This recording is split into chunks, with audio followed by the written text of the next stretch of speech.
ಈಗ ಈವರೆಗಿನ 50 ಪ್ರಮುಖ ಸುದ್ದಿಗಳನ್ನು ಕ್ವಿಕ್ ಆಗಿ ನೋಡ್ತಾ ಹೋಗೋಣ. ನ್ಯೂಸ್ 50ಯಲ್ಲಿ ದಟ್ಟ ಮಂಜಿನಿಂದಾಗಿ ದೆಹಲಿ ಆಗ್ರಾ ಎಕ್ಸ್‌ಪ್ರೆಸ್ ವೇನಲ್ಲಿ ಸರಣಿ ಅಪಘಾತ ಸಂಭವಿಸಿದ್ದು 13 ಮಂದಿ ಮೃತಪಟ್ಟಿದ್ದಾರೆ.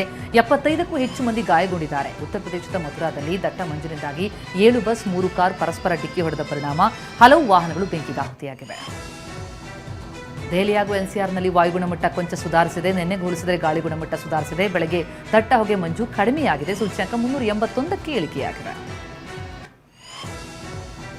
ದೆಹಲಿಯಲ್ಲಿ ವಾಯು ಮಾಲಿನ್ಯ ವಿರುದ್ಧ ಕಾಂಗ್ರೆಸ್ ಸಂಸದ ವಂಶಿ ಗದ್ದಂ ವಿನೂತನವಾಗಿ ಪ್ರತಿಭಟಿಸಿದರು. ಮಾರ್ಪಾಡು ಮಾಡಿರುವ ಎಲೆಕ್ಟ್ರಿಕ್ ಬೈಕ್ನಲ್ಲಿ ಸಂಸತ್ಗೆ ಆಗಮಿಸಿ ಆಕ್ರೋಶವನ್ನು ಹೊರಹಾಕಿದ್ದಾರೆ. ಬೆಂಗಳೂರಿನಲ್ಲಿ ಚಳಿ ಶೀತಗಾಳಿ ಮುಂದುವರೆದಿದೆ. ಮೈಕೊರೆಯುವ ಚಳಿಗೆ ಸಿಲಿಕಾನ್ ಸಿಟಿ ಮಂದಿ ತಂಡ ಹೊಡೆದಿದ್ದಾರೆ. ಚಳಿ ಮಧ್ಯೆ ಲಾಲ್ಬಾಗ್ನಲ್ಲಿ ಜನ ವಾಯು ವಿಹಾರ ಮಾಡಿದ್ದಾರೆ. ಬೀದರ್ ಜಿಲ್ಲೆಯಾದ್ಯಂತ ತಾಪಮಾನ ಭಾರಿ ಕುಸಿತ ಆಗಿದೆ. ಕನಿಷ್ಠ ತಾಪಮಾನ 7ರಿಂದ 9 ಡಿಗ್ರಿ ಸೆಲ್ಸಿಯಸ್ಗೆ ಕುಸಿತೋಗಿದೆ. ಶೀತಗಾಳಿ ಚಳಿಯಿಂದಾಗಿ ಬೀದರ್ ಮಂದಿ ಹೈರಾಣಾಗಿದ್ದಾರೆ. ಕೊಡಗು ಜಿಲ್ಲೆಯಲ್ಲಿ ಮೈಕೊರೆಯುವ ಚಳಿಗೆ ಜನ ತತ್ತರಿಸಿ ಹೋಗಿದ್ದಾರೆ. ಕನಿಷ್ಠ ತಾಪಮಾನ 13ರಿಂದ 15 ಡಿಗ್ರಿ ಸೆಲ್ಸಿಯಸ್ಗೆ ಇಳಿಕೆಯಾಗಿದೆ. ನ್ಯಾಷನಲ್ ಹೆರಾಲ್ಡ್ ಪ್ರಕರಣದಲ್ಲಿ ಸೋನಿಯಾ ಗಾಂಧಿ, ರಾಹುಲ್ ಗಾಂಧಿಗೆ ಬಿಗ್ ರಿಲೀಫ್ ಸಿಕ್ಕಿದೆ. ಇಡಿ ಸಲ್ಲಿಸಿದ ಚಾರ್ಜ್ ಶೀಟ್ ಪರಿಗಣಿಸಲು ನವದೆಹಲಿಯ ರೋಸ್ ಅವೆನ್ಯೂ ಕೋರ್ಟ್ ನಿರಾಕರಿಸಿದೆ. ನರೇಗಾ ಸ್ವರೂಪ ಬದಲಿಸಲು ಮುಂದಾಗಿರೋ ಕೇಂದ್ರ ಸರ್ಕಾರದ ವಿರುದ್ಧ ಕಾಂಗ್ರೆಸ್ ಸಂಸದೆ ಪ್ರಿಯಾಂಕಾ ಗಾಂಧಿ ಕಿಡಿಕಾರಿದ್ದಾರೆ. ಲೋಕಸಭೆಯಲ್ಲಿ ಮಾತನಾಡಿದ ಅವರು, ಯೋಜನೆಯಿಂದ ಗಾಂಧಿ ಹೆಸರು ಕೈಬಿಡುವುದು ಸರಿಯಲ್ಲ ಅಂತ ಹೇಳಿದರು. ಮುಂಬರುವ ಪಶ್ಚಿಮ ಬಂಗಾಳ ವಿಧಾನಸಭಾ ಚುನಾವಣೆ ಹಿನ್ನೆಲೆಯಲ್ಲಿ ಮತದಾರರ ಪಟ್ಟಿ ವಿಶೇಷ ಪರಿಷ್ಕರಣೆ ಪ್ರಕ್ರಿಯೆ ಕೂಡ ಬಿರುಸಿನಿಂದ ಕೂಡಿದೆ. 58 ಲಕ್ಷ ಹೆಸರನ್ನ ಡಿಲೀಟ್ ಮಾಡಲು ಗುರುತಿಸಲಾಗಿದೆ ಅಂತ ಕೇಂದ್ರ ಚುನಾವಣಾ ಆಯೋಗ ತಿಳಿಸಿದೆ. ಪ್ರಸಿದ್ಧ ಬ್ರ್ಯಾಂಡ್ ಎಗೋಸ್ ಮೊಟ್ಟೆಯಲ್ಲಿ ಕ್ಯಾನ್ಸರ್ ಕಾರಕ ಅಂಶ ಪತ್ತೆ ಗೊಂದಲದ ಕುರಿತು ಆಹಾರ ತಜ್ಞೆ ಕೀರ್ತಿ ಹಿರಿಸಾವೆ ಸ್ಪಷ್ಟನೆ ಕೊಟ್ಟಿದ್ದಾರೆ. ಒಂದು ಮೊಟ್ಟೆ ಸ್ಯಾಂಪಲ್ ಟೆಸ್ಟ್ಗೆ ಒಳಪಡಿಸಿದಾಗ ಎಒಝೆಡ್ ಅಂಶ ಪತ್ತೆಯಾಗಿರುವುದು ತಿಳಿದಿದೆ ಅಂತ ಹೇಳಿದ್ದಾರೆ. ಈ ಬಾರಿಯ ಐಪಿಎಲ್ ಉದ್ಘಾಟನಾ ಪಂದ್ಯ ಬೆಂಗಳೂರಿನಲ್ಲಿ ನಡೀತಾ ಇದ್ದು, ಕೆಎಸ್ಸಿಎ ಅಧ್ಯಕ್ಷ ವೆಂಕಟೇಶ್ ಪ್ರಸಾದ್ ಈ ಬಗ್ಗೆ ವಿಚಾರವನ್ನು ಮತ್ತೆ ಪ್ರಸ್ತಾಪಿಸಿದ್ದಾರೆ. ಬಿಸಿಐ ಜೊತೆ ಮಾತುಕತೆ ನಡೆಸಿದ್ದೇನೆ ಎಂದಿದ್ದಾರೆ.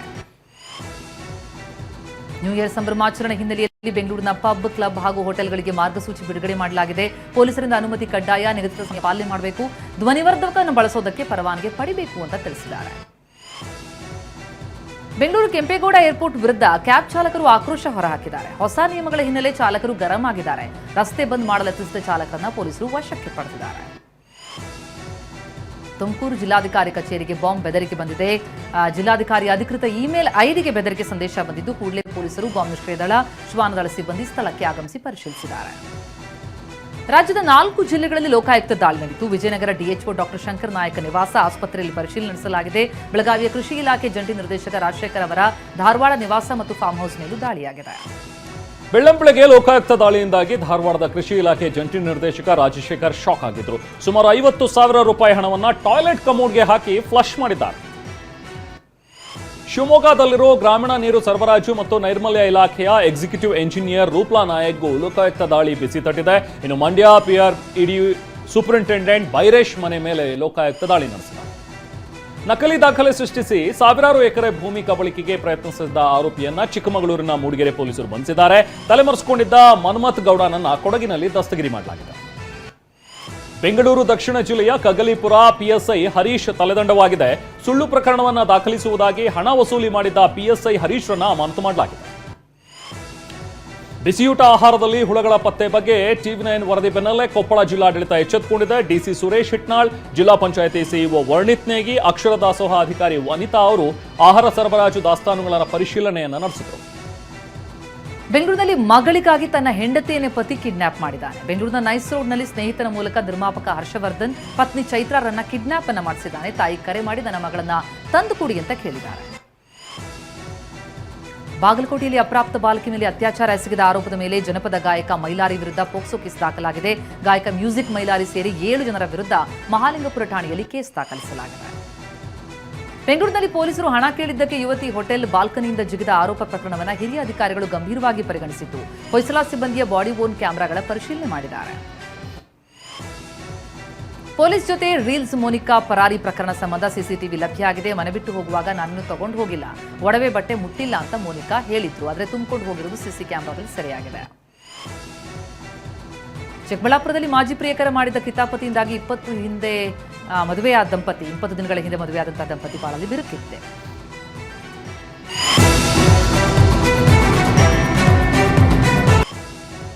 ರಾಜ್ಯದ ಹಲವು ಜೈಲುಗಳ ಮೇಲೆ ದಾಳಿ ನಡೆಸಲಾಗಿದೆ. ಬೆಂಗಳೂರಿನ ಪರಪ್ಪನಾಗ್ರಹಾರ ಜೈಲಿನಲ್ಲಿ 6 ಮೊಬೈಲು, ಕಾರವಾರದ ಕಾರಾಗೃಹದಲ್ಲಿ 7 ಮೊಬೈಲ್ಗಳು, ಮೈಸೂರಿನ ಜೈಲಿನಲ್ಲಿ 6 ಗಾಂಜಾ ಪ್ಯಾಕೆಟ್ಗಳು ಪತ್ತೆಯಾಗಿವೆ.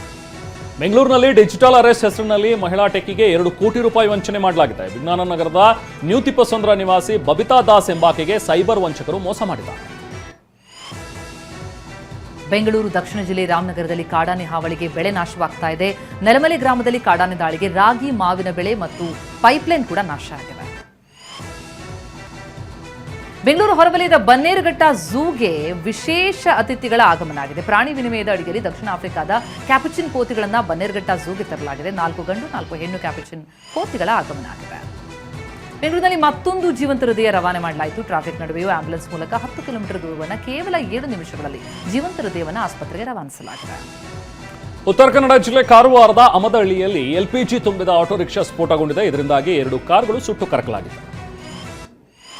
ಚಿಕ್ಕಬಳ್ಳಾಪುರ ನಗರದಲ್ಲಿ ಸರಣಿ ಅಪಘಾತವಾಗಿದೆ. ವಾಪಸಂದ್ರ ಸೇತುವೆ ಬಳಿ ಟಿಪ್ಪರ್, ಆಟೋ ಹಾಗೂ ಮಿನಿ ಟೆಂಪೋ ವಾಹನಗಳ ನಡುವೆ ಈ ಅಪಘಾತ ಸಂಭವಿಸಿದೆ. ಮೈಸೂರು ಜಿಲ್ಲೆಯ ಟಿ ನರಸೀಪುರದಲ್ಲಿ ಟೆಂಪೋ ಸುಟ್ಟು ಭಸ್ಮವಾಗಿದೆ. ಬನಕನಹಳ್ಳಿ ಬಳಿ ವಿದ್ಯುತ್ ತಂತಿ ತಗುಲಿ ಹುಲ್ಲು ಸಾಗಿಸ್ತಾ ಇದ್ದ ಟೆಂಪೋ ಸುಟ್ಟು ಕರಕಲಾಗಿದೆ. ದಾವಣಗೆರೆ ಜಿಲ್ಲೆ ಜಗಳೂರು ತಾಲೂಕಿನ ಚಿಕ್ಕಮಲ್ಲನಹೊಳೆ ಗ್ರಾಮದಲ್ಲಿ ವಿಚಿತ್ರ ಸದ್ದಿಗೆ ಗ್ರಾಮಸ್ಥರು ಬೆಚ್ಚಿ ಬಿದ್ದಿದ್ದಾರೆ. ಹಲವೆಡೆ ವಿಚಿತ್ರ ಶಬ್ದ ಕೇಳಿಸ್ತಾ ಇದ್ದಂತೆ ಗ್ರಾಮಸ್ಥರು ಆರೋಪಿಸಿದ್ದಾರೆ. ಬೆಂಗಳೂರು ಗ್ರಾಮಾಂತರ ಜಿಲ್ಲೆಯ ನೆಲಮಂಗಲದಲ್ಲಿ ಕೇಂದ್ರ ಸಚಿವ ಎಚ್ ಡಿ ಕುಮಾರಸ್ವಾಮಿ ಅವರ ಹುಟ್ಟುಹಬ್ಬವನ್ನು ಆಚರಿಸಲಾಗಿದೆ. ಅಡಕಮಾರನಹಳ್ಳಿಯಲ್ಲಿ ಎಚ್ಡಿಕೆ ಹುಟ್ಟುಹಬ್ಬ ಹಿನ್ನೆಲೆಯಲ್ಲಿ ರಕ್ತದಾನ ಶಿಬಿರ, ಆರೋಗ್ಯ ತಪಾಸಣೆ ಏರ್ಪಡಿಸಲಾಗಿತ್ತು. HD Kote taluk BEO CN Raju SLC ಫಲಿತಾಂಶ ಪ್ರಗತಿಗೆ ಸಾಕಷ್ಟು ಶ್ರಮಿಸ್ತಾ ಇದ್ದಾರೆ. ವಿದ್ಯಾರ್ಥಿಗಳ ಮನೆ ಮನೆಗೆ ತೆರಳಿ ಅವರನ್ನ ಎಬ್ಬಿಸಿ ಓದಿಸೋದಕ್ಕೆ ಪ್ರೇರೇಪಿಸ್ತಾ ಇದ್ದಾರೆ.